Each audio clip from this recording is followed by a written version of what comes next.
TEN Canal 10 presenta Nuestra Lengua, un programa avalado por la Universidad Pedagógica Nacional Francisco Morazán, enfocado en educar en el área de español. Nuestra Lengua. Hola amigos, bienvenidos nuevamente a Nuestra Lengua, su casa, un programa educativo y cultural para enriquecer nuestro idioma español, recordándoles siempre que la palabra ocupa el punto más alto de nuestra pirámide desde los aspectos de la literatura, la lingüística y la pedagogía. Hoy, en Taller de la Palabra, con la profesora Maura Flores, tendremos al doctor Cristian Noemi Padilla, chileno, de la Universidad de La Serena, con la cual la Universidad Pedagógica Nacional Francisco Morazán tiene un convenio, hablando de las innovaciones en la lengua y la literatura.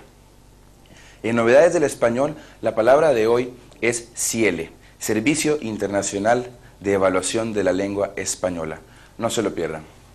En Café Literario estaremos conversando con el profesor, el doctor Sergio Vergara Alarcón, experto en literatura hispanoamericana, y la profesora Brenda estará hablando con él de las nuevas tendencias que se están dando en la literatura en la actualidad.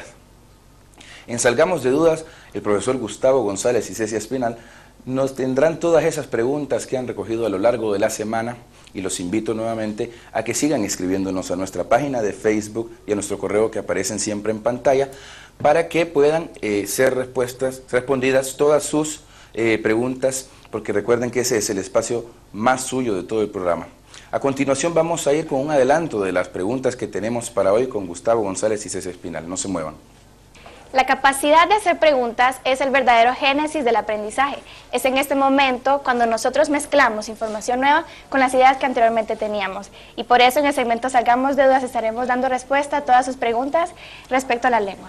Así es, sean todos bienvenidos una vez más a su segmento Salgamos de Dudas. Como lo mencionó Cecia, entonces nosotros vamos a asociar los conocimientos nuevos con los conocimientos previos cuando nos preguntamos. Y es por eso que en este momento vamos a dar un avance de esas preguntas, esas interrogantes que ustedes se han planteado a diario respecto al uso o algunas inseguridades que tenemos en nuestro idioma español. Así es, las preguntas que estaremos respondiendo son las siguientes. ¿Cuál es el término equivalente al español del anglicismo shopaholic? También vamos a ver si son completamente equivalentes los verbos influir e influenciar. También hablaremos acerca de cuál es el significado de estos tres términos que en pronunciación como que son iguales, pero ya en grafía cambian un poco, porque unos se escriben separados y otros se escriben unidos. Es, como ustedes lo pueden ver en pantalla, con qué y con qué. Estas son las preguntas que estaremos dando respuesta en su segmento Salgamos de Dudas, así que los invitamos a que ustedes no se pierdan ninguno de los siguientes segmentos y los esperaremos al final.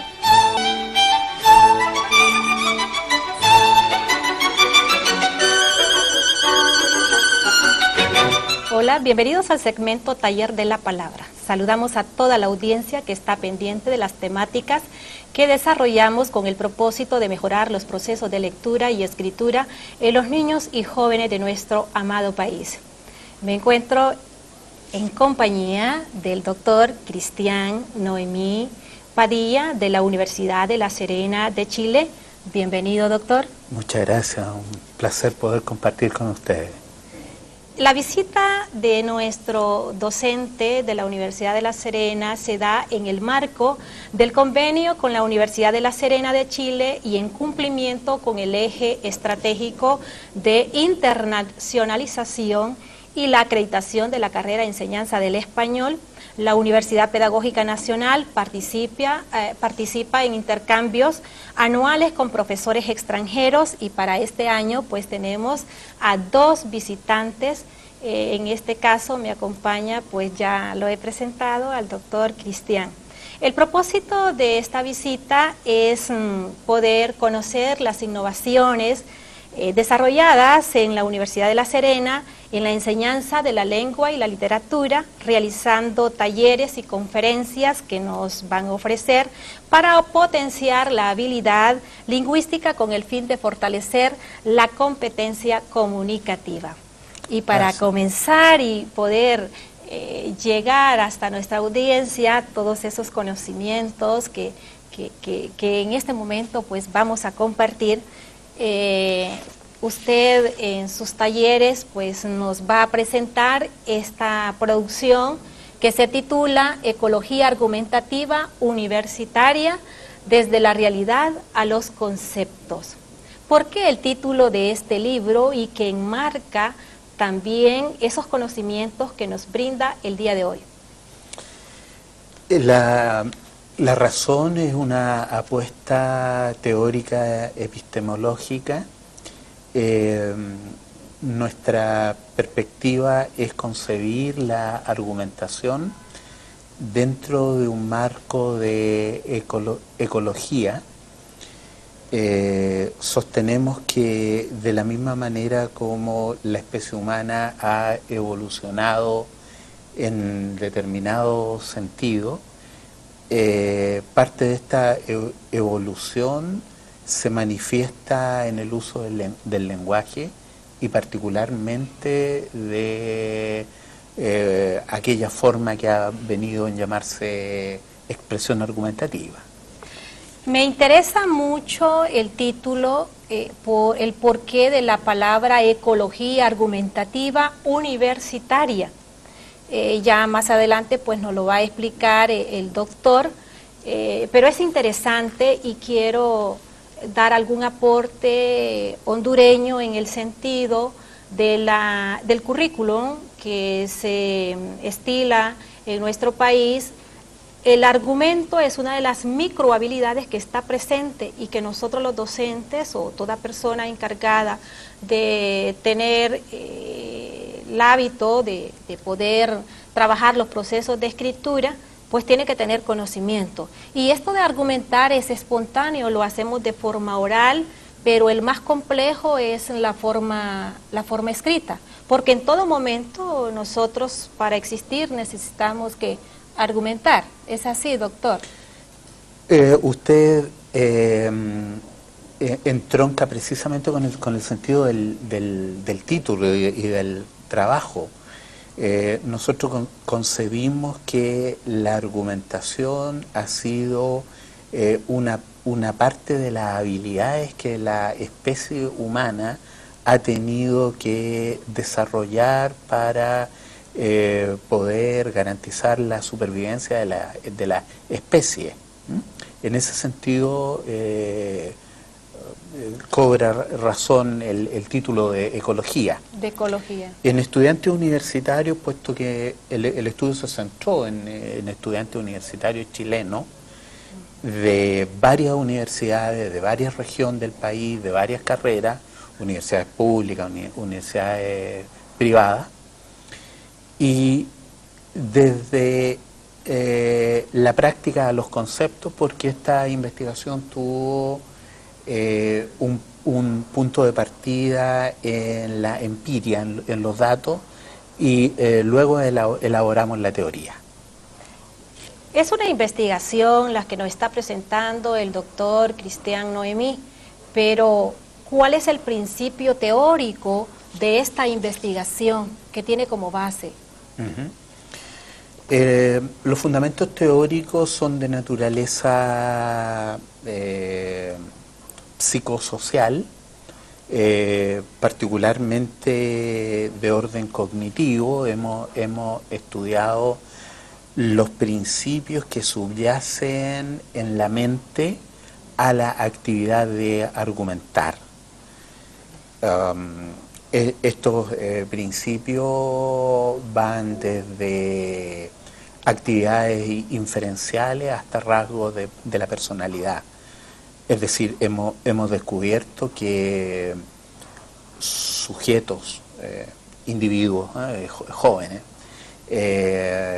por ejemplo, que tienen determinadas habilidades cognitivas o determinadas características de su personalidad, pues tienen como contraparte ciertos modos, maneras específicas de argumentar.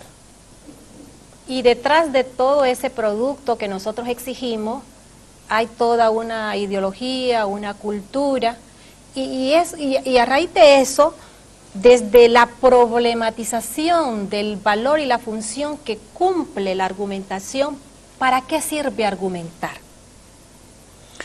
Desde un punto de vista ecológico, argumentar sirve para mantener la especie, para garantizar la supervivencia de la especie. para resolver... Humana. Claro, para resolver conflictos, para concordar soluciones. En estos días Honduras se plantea conflictos políticos, de inseguridad, político, y el país lo resuelve elegantemente, de una manera muy satisfactoria, poniendo las razones, los pros y los contras. Los problemas se resuelven dialógicamente. Eso muestra una ciudadanía civilizada, una ciudadanía que dialoga, donde las posiciones se resuelven dialécticamente. Para aquello sirve la argumentación, para construir una sociedad más sana, más dialógica, más democrática. Eso es lo que esperamos, y que también esto no sea en niveles superiores, que venga desde los primeros niveles de la enseñanza. Me refiero a prebásica, básica, media, educación superior. Pero nosotros los docentes exigimos de que el estudiante argumente, pero lo difícil, o esa tarea difícil de poder profundizar en la complejidad de la argumentación, es dura esa tarea. Entonces, desde esa perspectiva del producto, ¿cómo se determina la complejidad de la argumentación? Bueno, como la práctica totalidad de los componentes de la estructura del lenguaje son más complejas a medida que hay mayor madurez biológica, mayor madurez cultural, etcétera. Esto hace suponer que, por supuesto, el nivel de complejidad de un niño es menor que el nivel de complejidad de un profesional, lo que no significa que un niño no argumente, solo que lo hace, ¿no es cierto?, de acuerdo a sus posibilidades de desarrollo biológico y cultural. Pero que sí debe de estarse fomentando y debe de estarse trabajando. Desde luego, la competencia, esta capacidad concebida en términos cognitivos, es un saber que hay que ponerlo en práctica. Venimos dotados genéticamente con esta capacidad, es lo que sostenemos en el libro. La especie humana ha desarrollado un alargamiento en la neurona que está asociado a la capacidad argumentativa. Sin embargo, esta es una capacidad. La capacidad hay que ponerla en ejercicio y desarrollarla, ¿no es cierto? Yo puedo tener capacidad para muchas cosas. Imaginémonos jugar al tenis, pero la capacidad la tengo que poner en ejercicio para jugar al tenis en una pista determinada, una pista de pasto, una pista de arcilla o una pista de cemento. No va a ser lo mismo. Tengo que aprender a poner la capacidad en contexto. En contexto. Nos despedimos, soy Maura Flores, los espero en nuestra próxima emisión de Taller de la Palabra, y siga aquí con nosotros en el gustado programa Nuestra Lengua.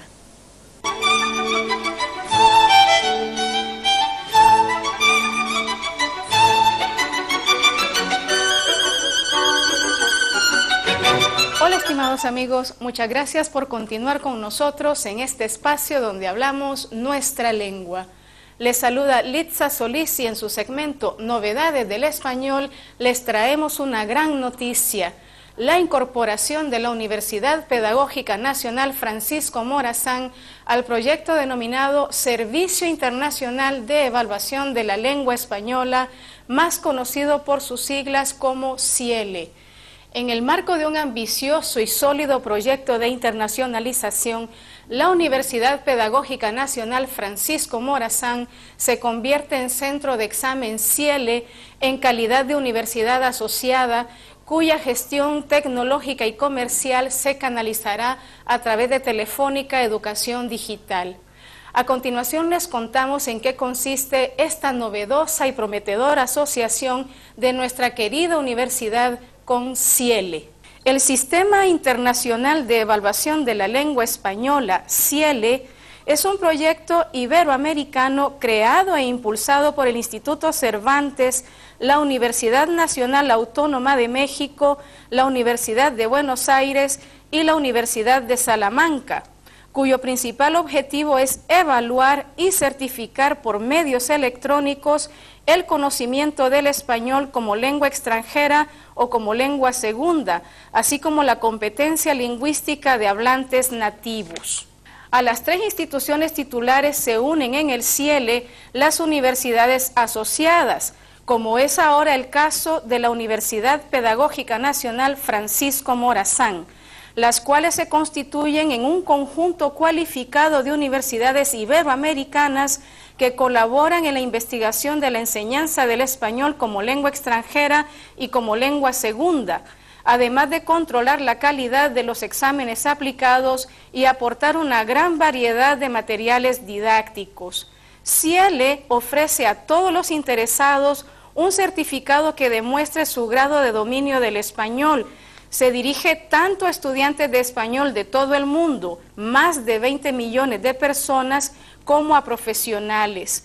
Será el examen electrónico de referencia que cualquier persona interesada puede realizar ya de forma ágil y rápida. El examen multinivel consta de 4 pruebas: comprensión de lectura, comprensión auditiva, expresión e interacción escritas y expresión e interacción orales. Las principales características de CIELE son: carácter panhispánico. Las pruebas incorporan las principales variedades del español, de manera que cada candidato se encontrará con la propia variedad de uso. Dimensión internacional. Se trata de un servicio global avalado por el conjunto de la comunidad hispánica y aplicado en todos los países del mundo. Compatibilidad. Por su propia naturaleza panhispánica e internacional y por su carácter diverso, no entra en competencia con certificados propios emitidos por las universidades asociadas. Gestión electrónica, que redunda en la flexibilidad y facilidad de los procesos de inscripción y de realización del examen, así como en la rapidez de la comunicación de los resultados. Plataforma virtual de materiales didácticos, asociada al entorno del examen, que hará del CIELE un campus virtual del español. El proyecto CIELE es un servicio internacional electrónico de evaluación y certificación de la competencia lingüística en español sobre una escala basada en los niveles establecidos en el Marco Común Europeo de Referencia para las Lenguas. Sin limitación de origen nacional, lingüístico o de edad, dicho servicio está dirigido a las personas que quieran conocer su nivel de español, tanto como lengua materna, lengua segunda o lengua extranjera, cuya distinción les explicamos a continuación. Con CIELE, el Instituto Cervantes diversifica la oferta certificadora del dominio del español y amplía la gama de exámenes pensados para diferentes tipos de usuarios, tanto de español, lengua materna, lengua segunda y lengua extranjera. Por lengua materna, L1, lengua nativa o lengua natal, se entiende la primera lengua que aprende un ser humano en su infancia y que normalmente deviene su instrumento natural de pensamiento y comunicación. Atendiendo a las situaciones y circunstancias en que se aprende la lengua materna, se suele distinguir entre lengua extranjera y lengua segunda. Cuando la lengua materna se aprende en un país donde no es ni oficial ni autóctona, se considera una lengua extranjera. Por ejemplo, el español en Brasil. Cuando la lengua materna se aprende en un país donde coexiste como oficial y autóctona con otras lenguas, se considera una lengua segunda. Tal es el caso del español para los misquitos o garífunas, cuya lengua materna es el misquito y el garífuna respectivamente.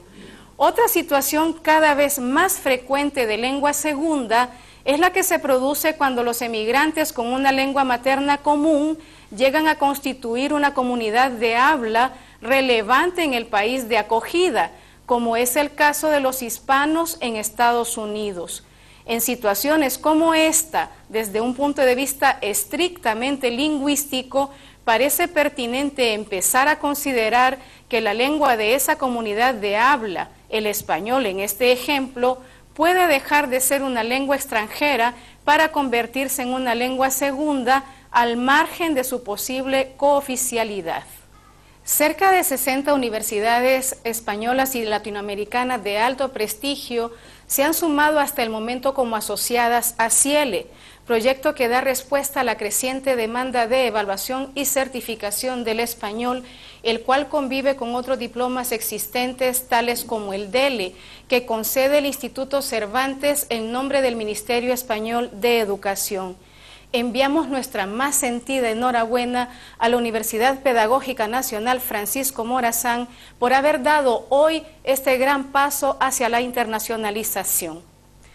Muchas gracias por sus comentarios y sugerencias temáticas para este segmento. Sigan escribiéndonos a la dirección de correo electrónico que aparece en sus pantallas o a nuestra página de Facebook. Soy Litza Solís y los espero en una próxima emisión con más novedades del español. Hasta pronto. Bienvenidos una vez más al segmento Café Literario, y en esta oportunidad nos encontramos en el Paraninfo Ramón Oquelí de la Universidad Pedagógica Nacional Francisco Morazán, donde acaba de terminar una conferencia del doctor Sergio Vergara, quien me acompaña en este momento, invitado de la Universidad de La Serena, doctor en Hispanística. Bienvenido, doctor Sergio Vergara, por estar con nosotros. Conversaremos sobre las nuevas tendencias y sobre la literatura chilena en los últimos tiempos. Conversemos, cuénteme, ¿cuáles son las nuevas tendencias, la nueva estilística, la nueva estética de la literatura chilena actual? En la jornada de ayer, justamente a propósito de este panorama que me pedía la universidad, perdón, hacía mención al punto. La nueva novela chilena intenta buscar una suerte de arraigo, una suerte de sistema de identidades, ¿no? Todo esto a propósito de la literatura de la transición post-dictadura militar, es decir, a partir de 1989 hacia acá. Por lo tanto, las nuevas tendencias insisten en crear una suerte de literatura de búsqueda, una literatura experimental. Básicamente, a propósito de lo que decía hace poco, también es una literatura de neovanguardia. Sin embargo, recoge toda la tradición de la literatura chilena, que es muy rica, hasta hacia finales del siglo XIX. Sin embargo, pasando por las vanguardias, la literatura actual intenta buscar esas señas de identidad como una forma de recuperar una suerte de territorio. Y eso se ve en la literatura actual, y uno de los representantes de aquella época, digamos, de la generación así llamada del 50, es, por ejemplo, José Donoso.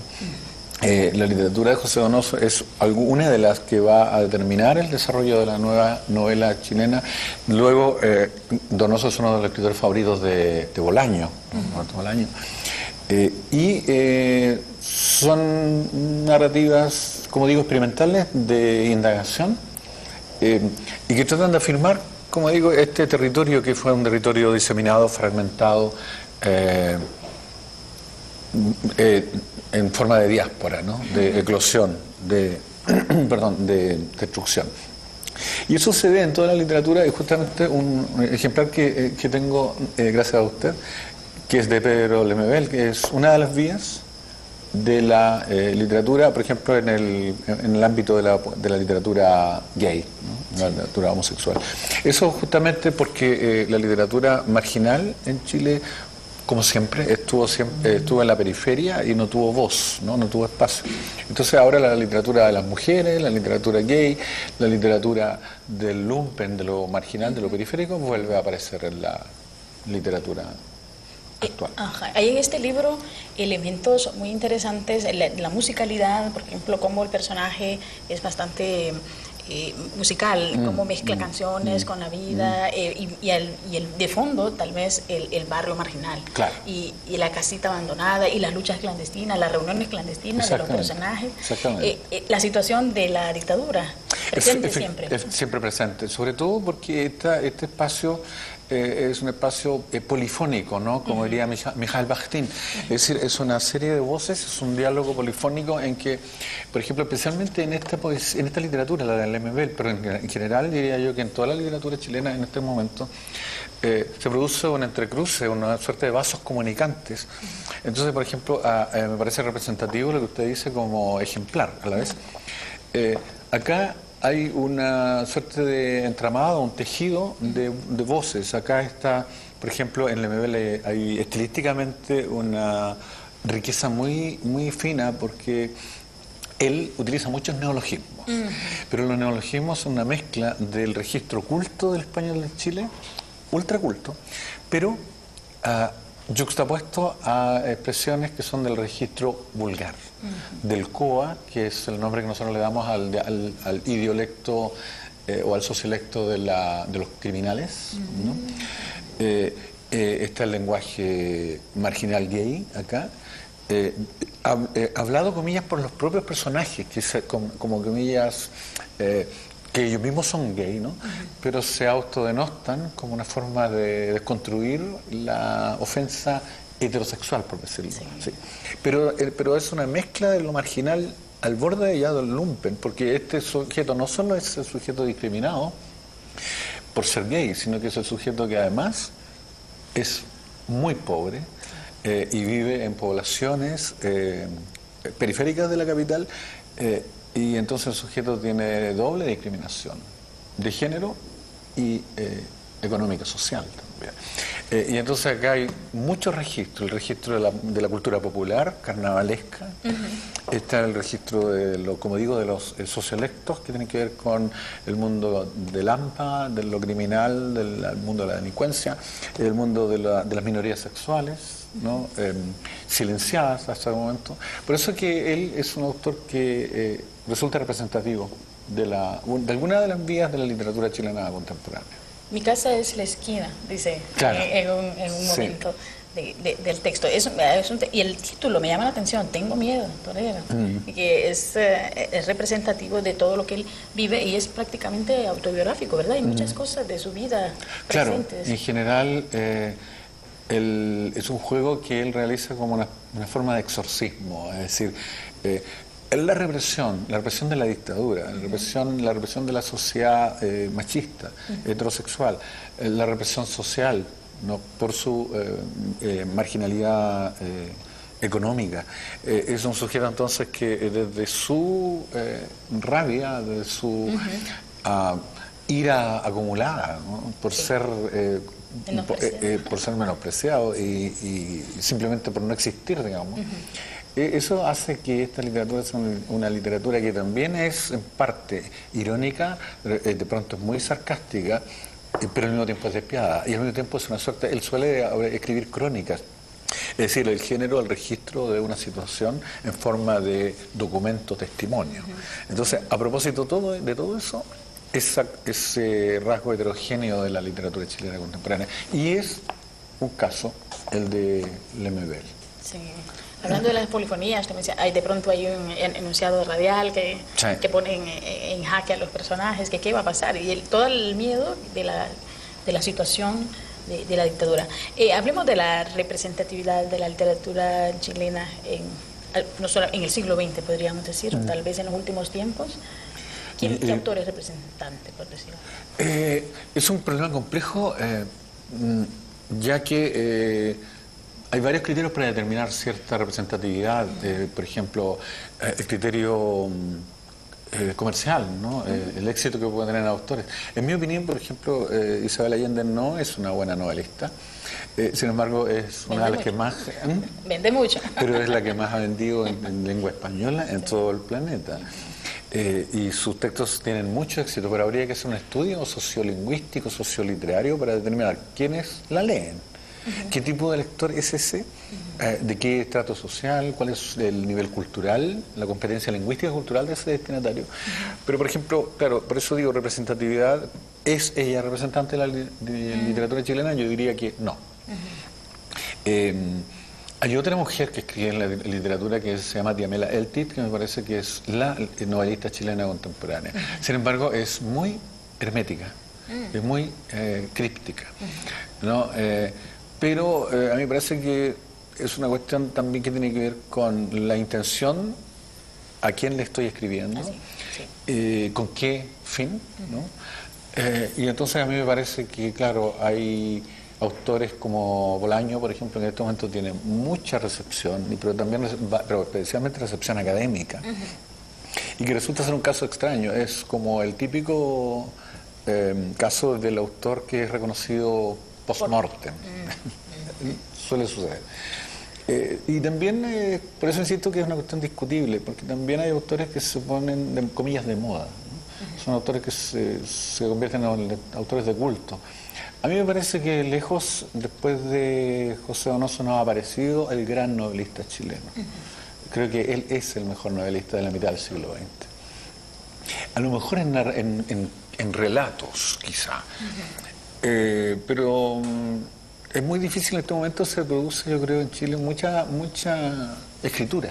Pero no es una escritura que vaya a tener, yo creo, permanencia, o que vaya a tener perdurabilidad. Me parece que actualmente los criterios son más bien de bestseller. Hernán Rivera Letelier, por ejemplo, es un autor que es muy leído en Honduras, me llama mucho la atención, y en Chile no mucho. Y los que leen esos libros en Chile son lectores, digo, destinatarios no especialmente cultos. Entonces es comillas como de mal gusto que a alguien le guste Rivera Letelier, digamos. Quizás son por los premios que ganan, que de alguna manera los catapultan, porque él ganó un premio Alfaguara.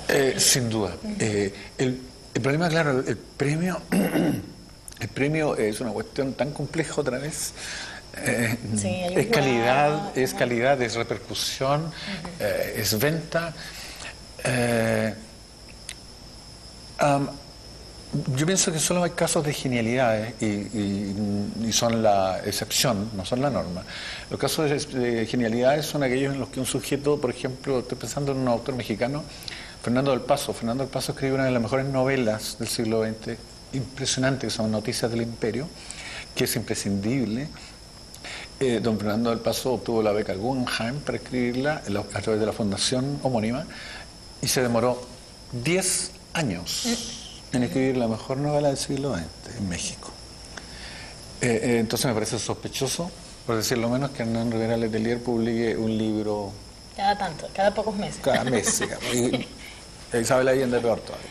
Y hay otra que se llama Marcela Serrano, que también son como las escritoras sentimentales, neorrománticas, no son representativas, pero venden.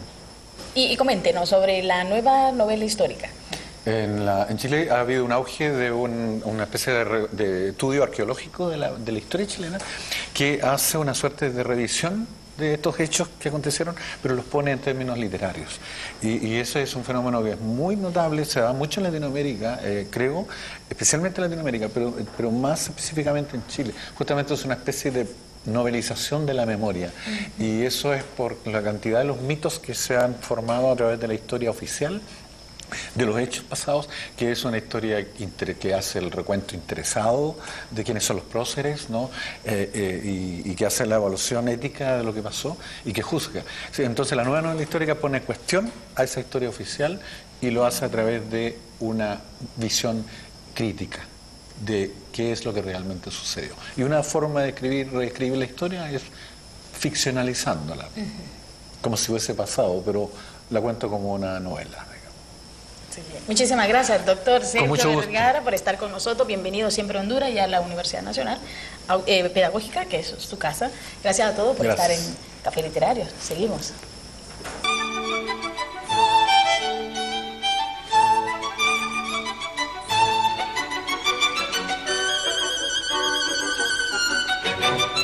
Hola amigos, bienvenidos una vez más a su segmento Salgamos de Dudas. Les saluda Gustavo González en compañía de Ceci Espinal. En esta ocasión nosotros nos encontramos así como que muy alegres por compartir con ustedes estas preguntas y en especial esas respuestas a esas interrogantes que ustedes se han planteado respecto al uso adecuado del español. Bien, profesor, usted ya les dio una calurosa bienvenida y vamos a arrancar con el segmento. La primera pregunta es la siguiente: ¿son completamente equivalentes los verbos influir e influenciar? Bien, y esta duda sale, Cecia, porque decimos, pues es igual influir que influenciar. Sí. Pero vamos a ver entonces cuál es el significado que tienen estos dos verbos. Como ustedes pueden observar en sus pantallas, estos vienen del latín influere, que así vamos a encontrar tres significados. El primero de ellos es producir sobre otro cierto efecto. El segundo es ejercer predominio o fuerza moral. Y también contribuir con más o menos eficacia al éxito de un negocio. Entonces, estas son las tres acepciones que nosotros podemos aplicar y que tienen en común estos dos verbos. Ahora, influir e influenciar no tienen así diferencias tanto de sentido ni significado. Entonces, podemos decir que son verbos equivalentes. Pero ahora nosotros vamos a ver en la siguiente que estos dos verbos tienen unos usos específicos. Para empezar, influir es empleado de dos maneras o de dos formas. Uno como verbo transitivo y otro como verbo intransitivo. Recordándose que un verbo intransitivo es aquel que por sí solo puede constituir un sintagma preposicional. Es decir, que no necesita de un complemento directo para darle contexto o darle significado a la oración. Con esta simple oración, Cecia duerme. La oración se entiende, no necesito de más elementos, pero sí puedo decir entonces Cecia duerme en el sofá, pero solo con decir Cecia duerme estamos bien. Ahora, por su parte, los verbos transitivos son aquellos que sí necesitan de un complemento directo para especificar muy bien qué es lo que se desea o qué es lo que se quiere, utilizando siempre el ejemplo de Cecia. Cecia quiere, pero si digo solo Cecia quiere, ¿estamos claros? No, ¿verdad? Me falta algo. Entonces, puedo decir, Cecia quiere un helado de vainilla. Entonces, ahí sí necesitamos ese complemento directo. Y como podemos observar, Cecia, los dos ejemplos que tenemos con el verbo influir. Uno como verbo transitivo y el siguiente ejemplo como verbo intransitivo. Podemos utilizar influir en los siguientes ejemplos que observamos en la pantalla y damos lectura. El ejemplo de su maestro los influyó. Fue influido por el romanticismo alemán. Y en el segundo caso vamos a ver aquellos ejemplos en los que se utiliza el verbo influir como intransitivo. Como intransitivo tenemos los siguientes ejemplos. Borges influyó en el estilo de muchos escritores y las condiciones del experimento han influido sobre los resultados. Así, entonces vemos nosotros aquí el empleo del verbo influir y también de su respectivo participio. Y algo que debemos tener mucho cuidado siempre es la concordancia que debe haber entre el verbo y en este caso el sujeto. Y vamos a hablar de concordancia de número. Así es. En cambio, influenciar. Exacto. Por su parte, influenciar, este es un verbo que se utiliza solo como transitivo. No tenemos como el anterior, que es transitivo e intransitivo. Influenciar es transitivo, nada más el uso. Y podemos observar el ejemplo. El ejemplo dice lo siguiente: influenció a todos sus amigos. Su moralidad está influenciada por esas lecturas. Así es. Entonces vemos ahí nosotros el uso de estos dos verbos que son equivalentes porque la diferencia no es tanto así de sentido. Pero vamos a ver que hay contextos específicos en los cuales nosotros vamos a utilizar estas dos palabras. Es muy necesario saber los usos específicos que tienen esos dos verbos. Así pues es. Cuando los buscamos en un diccionario pareciese que fuesen equivalentes el uno con el otro en significado, pero el contexto no es siempre el mismo. Bien, la siguiente pregunta a la que haremos respuesta es la siguiente: ¿cuál es el término equivalente en español para el anglicismo shopaholic? Bien, en nuestro idioma español, como lo hemos dicho, el español es muy flexible, como que puede con todo, o nosotros, los hablantes, hacemos que pueda con todo, entonces lo cargamos con varios extranjerismos. En este caso estamos ante un anglicismo, shopaholic. ¿Qué significa shopaholic? Para muchos será una palabra nueva, que es eso de shopaholic, pero tenemos la primera, shop, que la palabra shopaholic está compuesta precisamente por eso, shop, que en inglés es tienda o bien el verbo comprar. Y alcoholic, que es adicción. Adicción, alcoholic es utilizado como adicto al alcohol. Así, entonces en este caso el equivalente o el significado de la palabra shopaholic es comprador compulsivo. Así es. Cecia es una compradora compulsiva, sería el uso adecuado. No es decir Cecia es una shopaholic. Exactamente. O es shopaholic. Hay muchos anglicismos que los utilizamos y que tienen su término equivalente en el español y pues por ser nuestra lengua debemos de darle ahí a la prioridad. Así es, como uno de nuestros compañeros de programa ha dicho, nosotros siempre debemos tratar de utilizar el español, el equivalente al español de ese término. No, a veces nosotros utilizamos el extranjerismo porque suena bonito, nos da caché, o sea, nos vemos en otro estilo, pero nosotros debemos procurar siempre mantener nuestra lengua. Y podemos observar unos ejemplos en donde utilizamos la palabra shopaholic y ver después cómo sería con su equivalente en español. Bien, les invito a leer conmigo el ejemplo. Su chica, con pasta de shopaholic y ojo entrenado, liquidó la compra en lo que dura una ducha.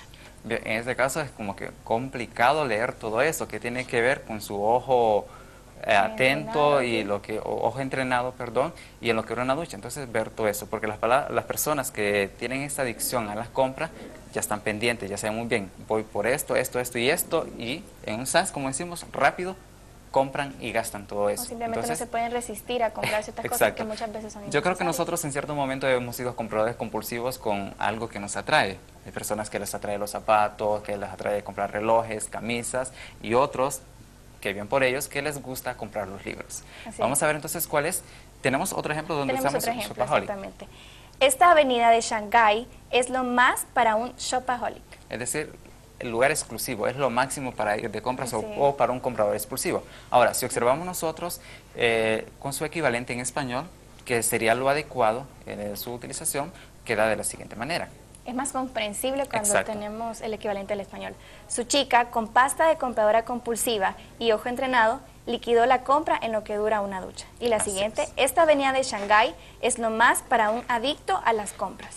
Entonces vemos, comprador compulsivo o un adicto a las compras, se refiere a eso al shopaholic. Entonces debemos darle nosotros énfasis a esos términos en español. En este caso, tenemos otro con el que utilizamos holic, que es adicción, workaholic. Al trabajo, workaholic. Workaholic son esas personas que se dedican exclusivamente al trabajo, que su vida solo es el trabajo, olvidándose de lo demás. Y es que la terminación holic denota adicción, vicio en inglés. Así es. Y, bien, la siguiente pregunta es, ¿cuál es la diferencia que hay entre con qué y con qué? Bien, vamos a ver nosotros la diferencia que reside en estos términos.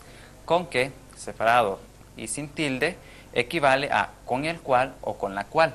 Por su parte, con qué se usa para preguntar y con qué, unido, tiene un valor consecutivo, tal como indica el diccionario panhispánico de dudas, equivalente a así que.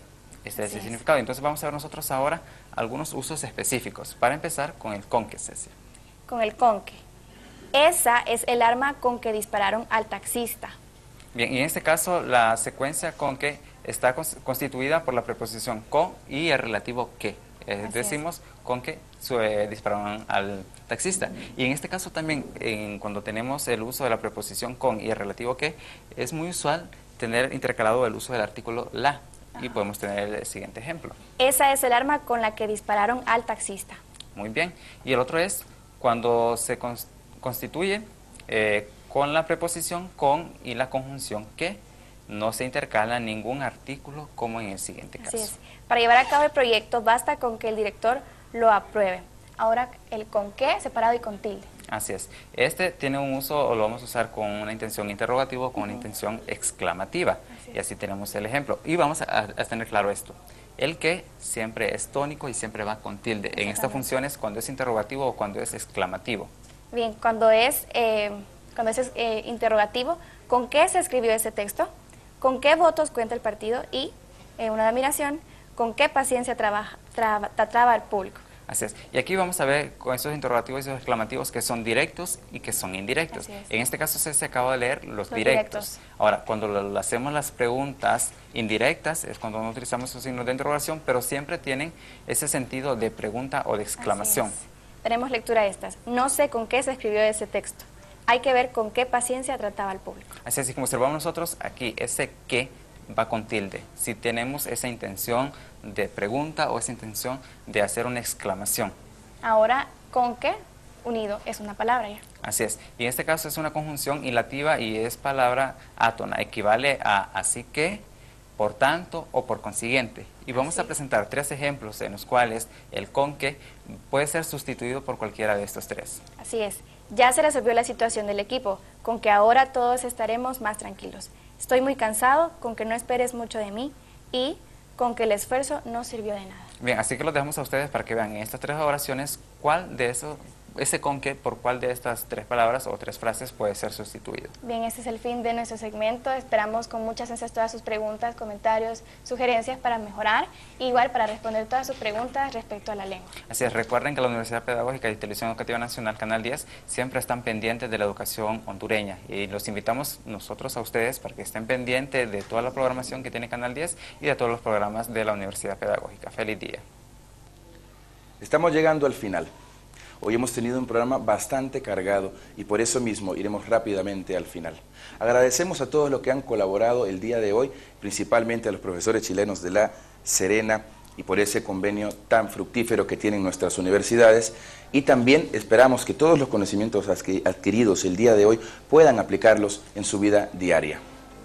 El día de hoy el poema es de Henry Charles Bukowski, un poeta estadounidense, el cual es mucho de mi gusto y espero que a ustedes también les guste este poema. Charles Bukowski fue un gran ensayista, un gran poeta y un gran cuentista y un gran novelista. Abarcó todos los puntos de la literatura y hoy día está en uno de los tiempos donde más se le conoce por las redes sociales y también por la venta de libros en idioma español, puesto que ha sido uno de los más traducidos en la última década. A solas con todo el mundo, la carne cubre el hueso y dentro le ponen un cerebro y a veces un alma. Y las mujeres arrojan jarrones contra las paredes y los hombres beben demasiado y nadie encuentra al otro, pero siguen buscando de cama en cama. La carne cubre el hueso y la carne busca algo más que carne. No hay ninguna posibilidad, estamos todos atrapados por un singular destino. Nadie jamás encuentra al otro. Los tugurios se llenan, los vertederos se llenan, los manicomios se llenan, los hospitales se llenan, nada más se llena. Nos veremos, si los sábados lo quieren, la semana que viene, aquí.